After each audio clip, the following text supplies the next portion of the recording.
interaksi sosial menurut Glenn dan Gillen itu ada dua jenis. Yang pertama, asosiatif dan yang kedua, disosiatif.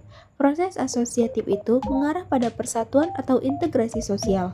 Sebaliknya, disosiatif disebut juga proses oposisi yang berarti cara melawan seseorang atau sekelompok orang demi meraih tujuan tertentu. Proses asosiatif meliputi bentuk-bentuk kerjasama, akomodasi, asimilasi, dan akulturasi. Yang pertama, kita masuki ke kerjasama. Kerjasama tuh didefinisikan sebagai suatu usaha bersama antar individu atau kelompok untuk mencapai tujuan bersama. Kerjasama dimungkinkan oleh pengenalan kita terhadap kelompok dan bisa juga untuk kelompok lainnya. Menurut Charles Hacholi, kerjasama timbul apabila seorang menyadari dirinya mempunyai kepentingan atau tujuan yang sama dengan orang lain. Gak hanya itu sih, ketika orang itu ngerasa kepentingan tadi bermanfaat, ia akan mengendalikan dirinya untuk ikut serta untuk memenuhi hal tersebut.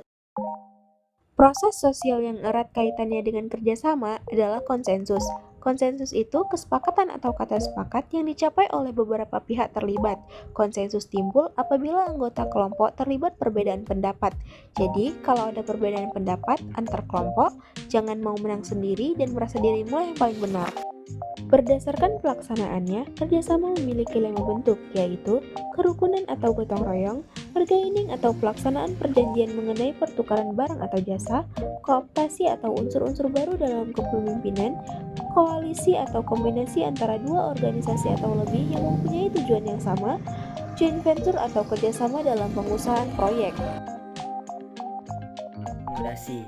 Akomodasi memiliki dua pengertian, sebagai keadaan dan sebagai proses. Akomodasi sebagai keadaan adalah keadaan keseimbangan dalam interaksi sosial antara individu atau kelompok dengan nilai dan norma sosial yang berlaku. Sebagai proses, akomodasi sebagai proses adalah penyesuaian diri yang dilakukan untuk mengatasi konflik atau masalah. Tujuan akomodasi mencegah pertentangan, menciptakan kerjasama, meleburkan kelompok, mengurangi konflik, dan mencapai kestabilan dan keseimbangan. Contoh akomodasi dalam kehidupan sehari-hari: menghargai perbedaan antara umat beragama, kompromi dalam menyelesaikan masalah. Yang ketiga, asimilasi. Asimilasi adalah proses penyatuan dua kelompok atau lebih yang berbeda budaya dengan mengurangi perbedaan untuk mencapai tujuan bersama. Menurut Konjaraningrat, asimilasi terjadi saat ada interaksi antara kelompok yang memiliki perbedaan budaya. Apabila dua kelompok melakukan asimilasi, maka batas antar kelompok akan hilang dan keduanya melebur menjadi satu kelompok yang baru. Terdapat beberapa faktor yang mempermudah asimilasi. Yang pertama, adanya sikap toleransi. Contohnya, yakni warga menerima perayaan budaya etnis lain tanpa adanya keributan. Yang kedua, menghargai budaya lain. Contohnya, seperti menghargai pakaian adat dan tradisi daerah lain. Yang ketiga, kesempatan ekonomi yang seimbang. Contohnya, seperti semua warga diberi kesempatan berwirausaha tanpa diskriminasi. Selain faktor yang mempermudah, terdapat juga faktor yang menghambat asimilasi. Yang pertama, kurangnya pengetahuan budaya lain. Contohnya, seperti menganggap kebiasaan suku lain aneh karena tidak pernah melihat ataupun mengenalnya. Yang kedua, adanya perbedaan warna kulit atau fisik. Contohnya, seperti diskriminasi karena warna kulit yang berbeda. Yang ketiga, penindasan kelompok mayoritas terhadap minoritas.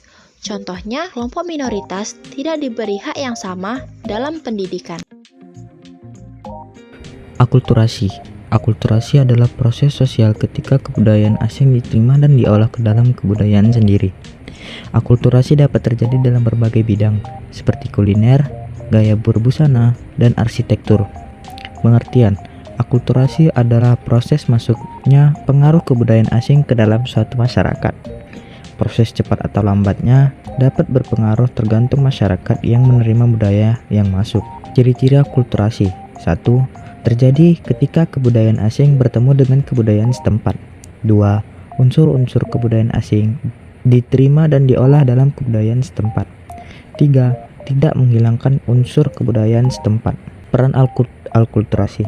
Akulturasi dapat membawa perubahan budaya yang positif dan negatif. Setiap anggota masyarakat perlu bijak dalam menghadapi budaya yang datang. Proses disosiatif. Proses disosiatif adalah interaksi yang mengarah pada perpecahan. Disosiatif memiliki contoh, yaitu 1. Persaingan. Persaingan adalah perjuangan berbagai pihak untuk mencapai tujuan tertentu. Persaingan masih dikatakan situasi positif karena individu dan kelompok saling bersaing untuk tujuan yang sama. Persaingan punya dua tipe, satu bersifat pribadi dan satu bersifat non-pribadi.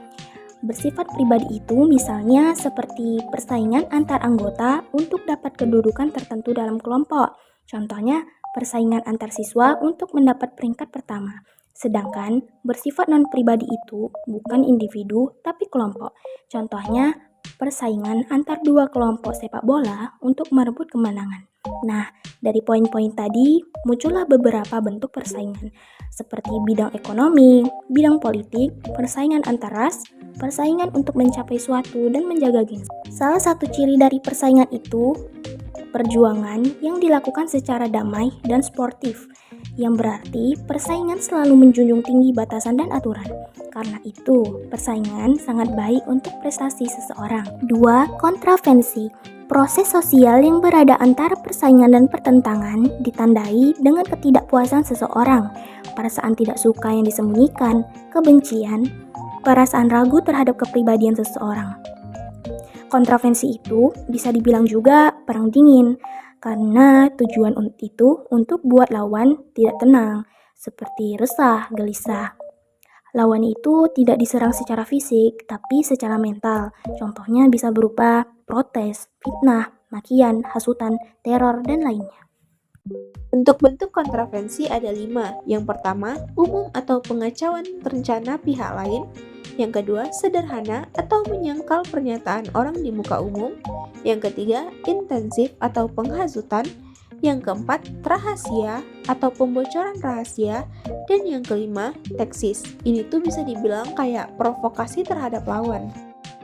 Yang ketiga, pertentangan. Pertentangan atau konflik adalah perjuangan antara individu atau kelompok sosial untuk mencapai tujuan dengan menantang pihak lawan. Seringkali disertai ancaman atau kekerasan. Konflik biasanya muncul karena perbedaan pendapat, perasaan, budaya, kepentingan, ataupun perubahan sosial yang cepat. Perbedaan-perbedaan yang tidak dapat diakomodasi dapat menyebabkan disorganisasi sosial dan mendorong pihak-pihak yang bersangkutan untuk saling menghancurkan. Dalam hal ini, perasaan seperti benci, iri, dan sentimen memainkan peran penting dalam mempertajam perbedaan. Namun, pertentangan tidak selalu bersifat negatif. Konflik bisa menjadi sarana untuk menyesuaikan norma dengan kondisi baru seiring perkembangannya masyarakat. Bahkan, pertentangan bisa menghasilkan kerjasama jika masing-masing pihak saling introspeksi dan memperbaiki diri. Contoh positifnya adalah perubahan politik dari Orde Baru ke Orde Reformasi.